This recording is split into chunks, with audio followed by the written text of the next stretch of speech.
For centuries, a handful of powerful families quietly steered Asia's economic destiny. They built empires of staggering wealth, leaving a legacy you can still see in the foundations of cities like Shanghai, Hong Kong, and Mumbai. They were called the Rothschilds of the East, and that's a clue to just how much influence they had. But what if I told you this isn't just a story about power, but also one of shocking decline, incredible resilience, and a ton of myths? Now, the title of this video is 10 Richest Jewish Families in Asia, but if I just gave you a simple ranked list, I'd be lying to you. The real story is way more interesting. Today, the wealthiest families in Asia are almost all non-Jewish. You'll see names like Ambani, Hartono, and Chiravanant at the top of every list. The story of Jewish wealth in Asia isn't really about who's the richest right now. It's an epic saga about a golden age that's mostly over, one dynasty that miraculously managed to adapt and survive, and a few others whose stories have been totally misunderstood or just forgotten. So we're not just counting down a list, we're going on a historical deep dive. We'll uncover the legendary dynasties that once ran Asian trade, explore the one family that still holds enormous power, and bust some myths about the others. This is the real story of the most powerful and historically significant Jewish families who left their mark on Asia. Part 1. The Golden Age, the Baghdad Jewish Dynasties. Our story starts not in Asia, but in Baghdad. During the 18th and 19th centuries, a tight-knit community of merchants, the Baghdadi Jews, built a trading network that spanned the globe. Fleeing persecution and chasing opportunity, they followed the British Empire's trade routes, setting up shop in key ports across the Indian Ocean and the South China Sea. And out of this diaspora, two families rose to build empires so vast they were almost unimaginable: the Sassoons and the Kaduris. Number 10. The Sassoons, the Rothschilds of the East. You can't talk about Jewish wealth in Asia without talking about the Sassoons. For over 100 years, they were the undisputed kings of Asian commerce, a dynasty so powerful they were famously nicknamed the Rothschilds of the East. Their story is a classic drama, a meteoric rise followed by a slow, heartbreaking decline. It all began with one man, David Sassoon. Born in Baghdad in 1792, he was the treasurer to the Ottoman governor. When a new, oppressive ruler took over, David fled with his family, first to Persia, and then in 1832 to Bombay, which we now know as Mumbai. He landed in a city buzzing with the energy of the British Empire, a gateway to the massive markets of the East, and he smelled opportunity. David Sassoon started a business, David S. Sassoon and Company, with a simple but genius strategy.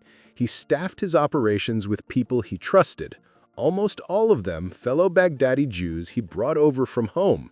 Their shared Judeo-Arabic language was like a secret code to outsiders, creating a closed-off and super efficient communication network. This tight-knit group became the engine of a global enterprise. The Sassoons first got rich in textiles, especially cotton. When the American Civil War cut off the supply of American cotton to British factories, David Sassoon cleverly filled the gap with Indian cotton, securing his fortune. But the one commodity that turned the Sassoons from rich to obscenely wealthy was much more controversial: opium. After Britain won the First Opium War, the 1842 Treaty of Nanking forced China to open its ports, and David Sassoon saw his moment. He sent his 8 sons to set up branches of the family business all over Asia, from Hong Kong to Shanghai. They mastered a hugely profitable triangular trade. They shipped opium and cotton from India to China, got paid in silver, tea, and silk, which they sent to Britain, and then reinvested the profits from Britain back into India. By the 1870s, the Sassoons had crushed their British and Parsi rivals to completely dominate the Chinese opium trade. Their wealth was insane. They weren't just traders, they were city builders. When you look at the iconic skyline of the Bund in Shanghai, you're looking at the Sassoon legacy. David's grandson, Victor Sassoon, was a flamboyant visionary who poured money into real estate.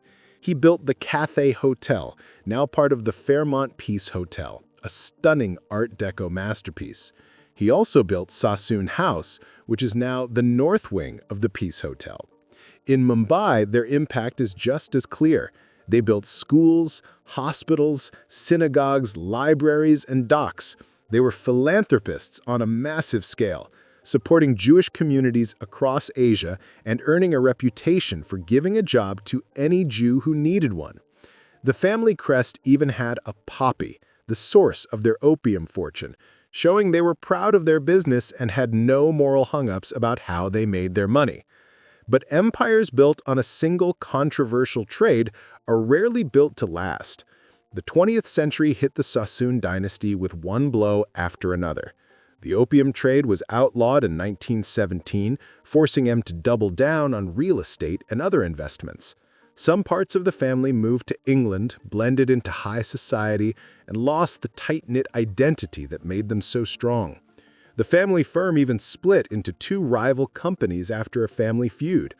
The final nail in the coffin came with the Chinese Communist Revolution in 1949.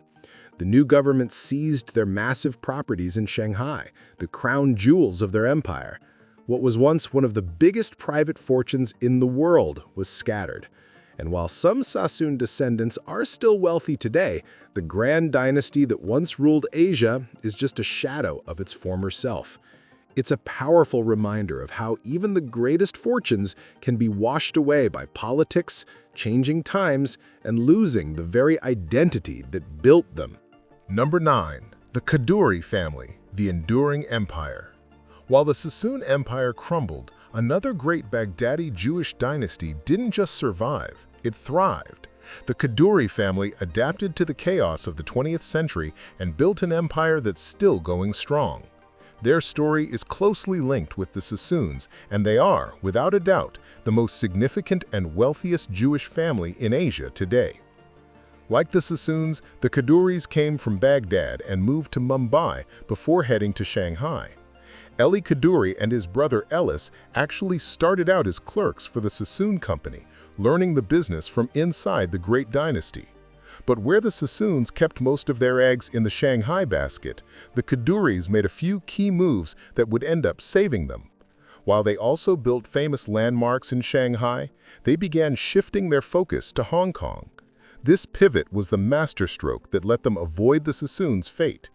When the communists took over mainland China, the Kadoories had already built a powerful base in the British-controlled territory of Hong Kong. From there, they rebuilt and expanded their empire with incredible success. Their flagship company is CLP Holdings, which started as a small utility and grew into the biggest electricity supplier in Hong Kong. It basically powered the city's transformation into a global financial hub. Michael Kadoorie, the family's current patriarch, has led the company for decades, turning it into a major energy investor in mainland China and a pioneer in clean energy. But they're not just about electricity. The Kadoorie family owns the Hong Kong and Shanghai Hotels, which is the parent company of the world-famous Peninsula Hotels chain. The Peninsula Hong Kong is a global symbol of luxury, and they own lavish properties everywhere from Beijing to London. Their real estate holdings are huge, including prime properties in Hong Kong and even landmark buildings like London's Walkie-Talkie. Today, the Kadoorie family's net worth is estimated to be over $10 billion, making them one of the wealthiest families in Asia and easily the most powerful Jewish dynasty left on the continent. They're a masterclass in how to build a dynasty that lasts.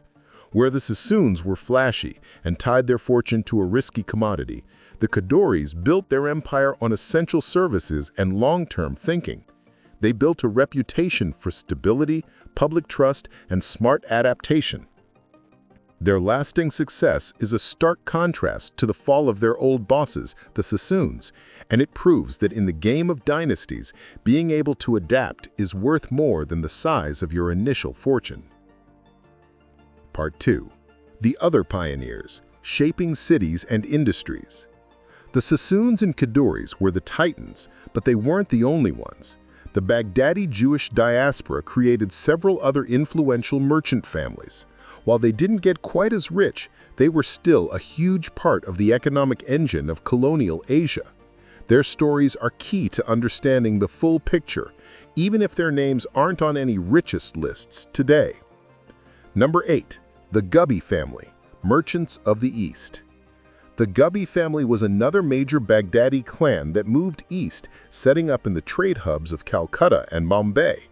They were deeply connected to the Sassoons and Ezras through marriage and business, and they were in the same trades: indigo, textiles, and, you guessed it, opium.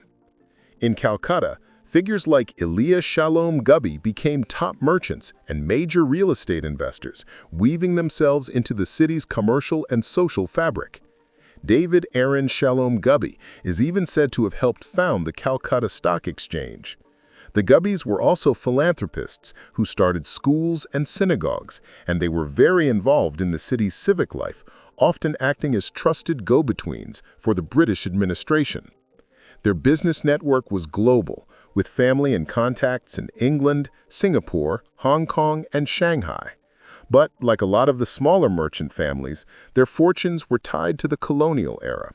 After the mid-20th century, their power faded, and today they're mostly remembered for the role they played in building British India's commercial backbone. Number 7. The Ezra family, Calcutta's real estate moguls. The Ezra's story runs right alongside the Gubbys. The Ezras were another Baghdadi Jewish family who made their fortune mainly in Calcutta, where they became huge players in real estate. They were known as one of the city's dominant Jewish families, along with the Gubbys and the Elias family, and they often married into the Sassoon family of Bombay. Just like the other Baghdadi merchants, the Ezras were happy to work with the British, using their connections to build wealth and influence. Isaac Ezra, for instance, started his career working for the Sassoons in China before starting his own successful business in Shanghai. The Ezras were vital to building Calcutta's Jewish community, but their wealth was really a product of the 19th and early 20th centuries. While they left a clear mark on the city, they are no longer one of Asia's great financial dynasties. Their legacy, like the Gubbys, is a historical one, a tribute to a specific time of global trade and colonial power. Number 6. Silas Tugun Hardoon, the lone tycoon of Shanghai. Not all of Asia's Jewish tycoons were part of a dynasty. One of the most bizarre and interesting figures of early 20th century Shanghai was Silas Aaron Hardoon, a man who went from absolute poverty to becoming, for a short time, the single richest man in Asia. Hardoon's story is a classic rags-to-riches tale. He was born into a poor Jewish family in Baghdad and went to a charity school in Mumbai that was funded by none other than David Sassoon. In 1668, he showed up in Shanghai and got a job for the Sassoon Company as a rent collector and watchman. He had an amazing eye for real estate and quickly shot up through the ranks. Eventually, he left the Sassoons and with some incredibly smart investments, started buying up huge pieces of property along Shanghai's main commercial street, Nanking Road. In fact, he's credited with funding and building the original Nanking Road, turning it into the Fifth Avenue of Shanghai. His wealth became unbelievable. When he died in 1931, his fortune was estimated to be the equivalent of over $15 billion today. Even Mao Zedong once stayed in a Shanghai property that Hardoon owned. But for all his wealth, Hardoon was a complicated guy. He lived mostly separate from the Jewish community on a massive 26-acre estate with his devoutly Buddhist Eurasian wife. He sponsored Chinese schools and Buddhist texts. He and his wife had no children of their own, but adopted over a dozen foreign kids, some of whom were Jewish. Late in life, he apparently had a change of heart after dreaming of his father and funded the construction of the magnificent Beth Aron synagogue for Shanghai's Jewish community. Still, when he died, his Jewish burial was made messy by his wife's insistence on including Buddhist ceremonies. But here's the catch. Silas Hardoon didn't build a dynasty. His fortune was his alone. After he died, it got eaten up by endless legal fights and didn't last for future generations. He's an amazing example of individual success, a lone wolf who for a moment outshone even the great families. But his story is a warning that huge wealth without a plan for succession often just disappears. Part 3. Modern Myths and Misconceptions. We've covered the historical giants and the one great dynasty that's still standing. Now, we need to talk about the families that always get mistakenly thrown onto lists like this. In our globalized world, it's easy to confuse having a big business presence in Asia with being an Asian family. The following families are incredibly rich and powerful, and some have made billions on the continent, but their homes and the heart of their empires are somewhere else. And telling them apart is key to understanding who really holds the wealth in Asia today. Number 5. The Rothschild family, the global financiers with an Asian connection. The Rothschild name is the gold standard for banking dynasties, so it's no shock they get mentioned when talking about wealth in Asia. And it's true, they've been in the region for a long time. The family's first dealings with China go all the way back to the 1830s. They've helped fund governments like Japan during the Russo-Japanese War and have been involved in countless deals across the continent. But the Rothschilds are and always have been a European family. Their empire started in Frankfurt and grew to London, Paris, Vienna, and Naples. Their modern companies are headquartered in Europe.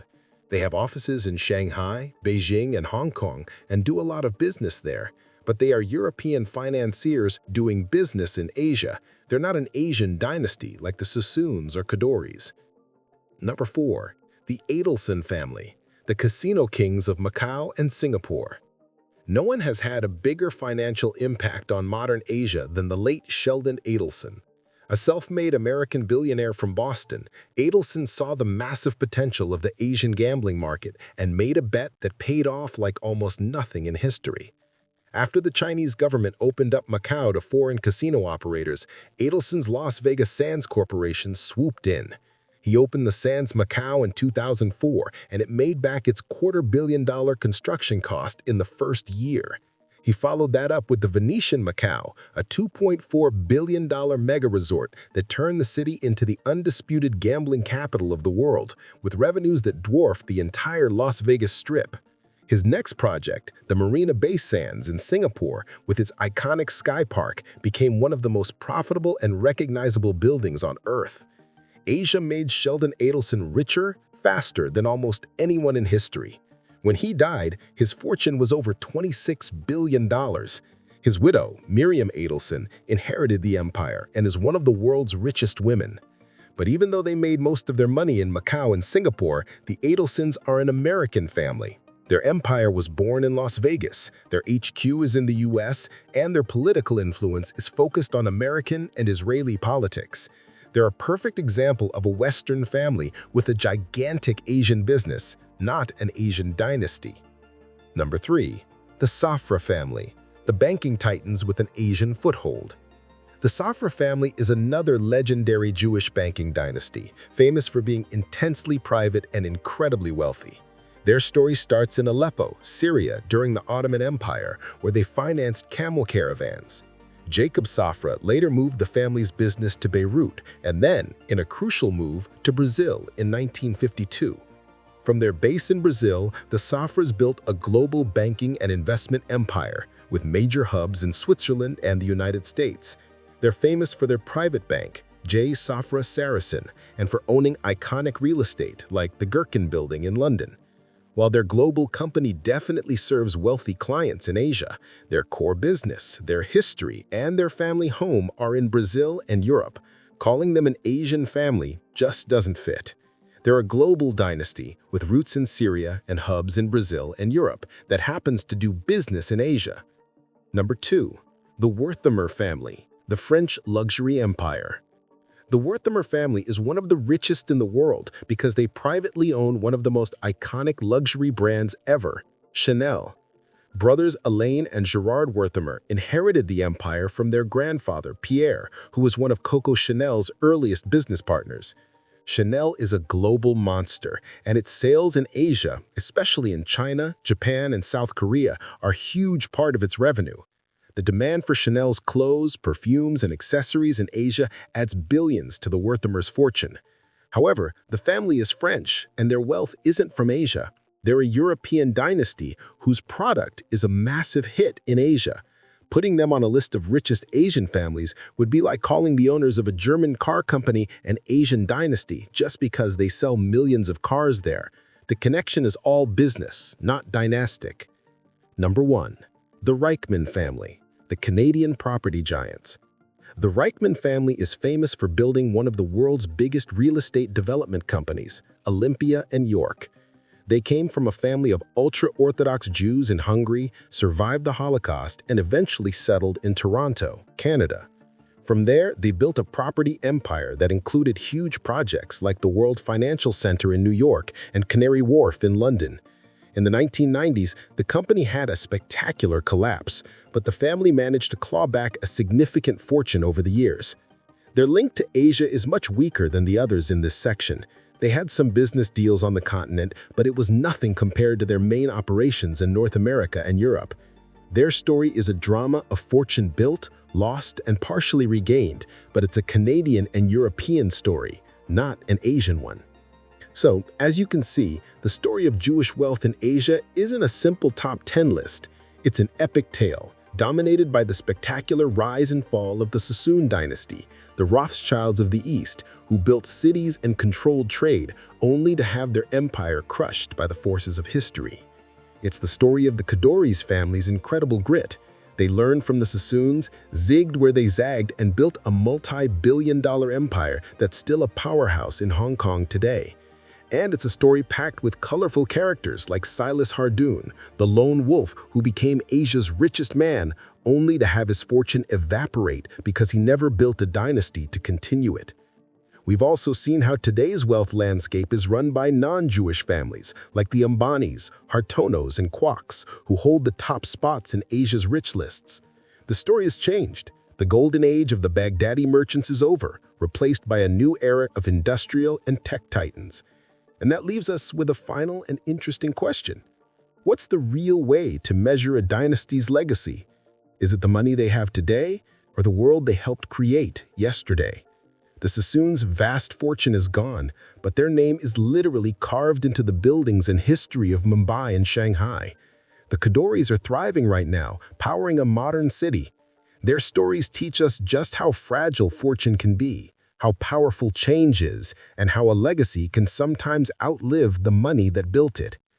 If you found this deep dive into the hidden history of wealth and power fascinating, make sure you subscribe and hit the notification bell for more.